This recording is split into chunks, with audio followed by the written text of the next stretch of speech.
Well, I wanted to do some Venetian opera because Venice is the first place where there was opera for everybody to go to. You know, you just had to buy a ticket to go. You didn't have to be a friend of the prince or the duke or whoever.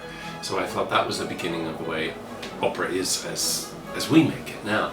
And it was also a particularly exciting time when opera developed really quickly. It's a long time ago, the 17th century, but it's funny enough, the operas that were made then are very much like the operas we make now. So I wanted to look back to that period, and I just thought I'd pick the three best things from it.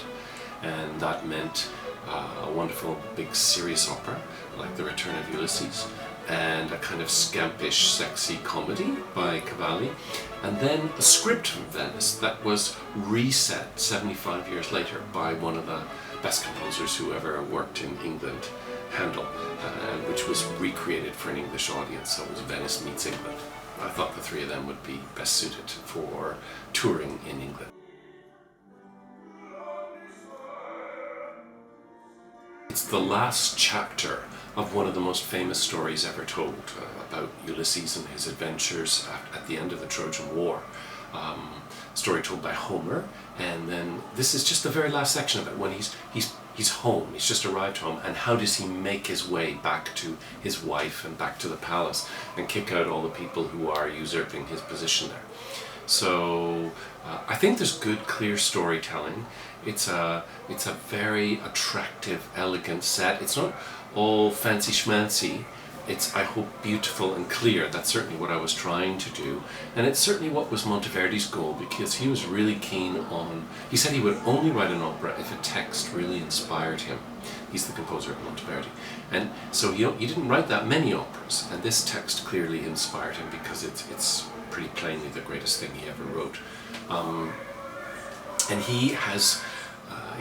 He writes opera in a way that isn't necessarily familiar now, because he's very, very concerned about setting the text, and his insistence is that the music just enhances and enriches a beautiful text. So I think we get clear storytelling, a beautiful text, an elegant set, and the thing I like best about it is that it makes you feel better about mankind when you've been to it.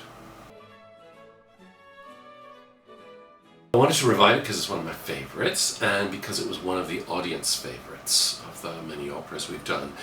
It's warm, genial, witty. It's got a very witty text, which has been translated by Nick Heitner. The original is very witty Venetian text, and Nick Heitner did an unusually good job of making an English translation of it. Because I think our storytelling in it is simple and beautiful, and because, I mean, Handel was, one would say, prodigal in this piece. There are so many short arias or songs.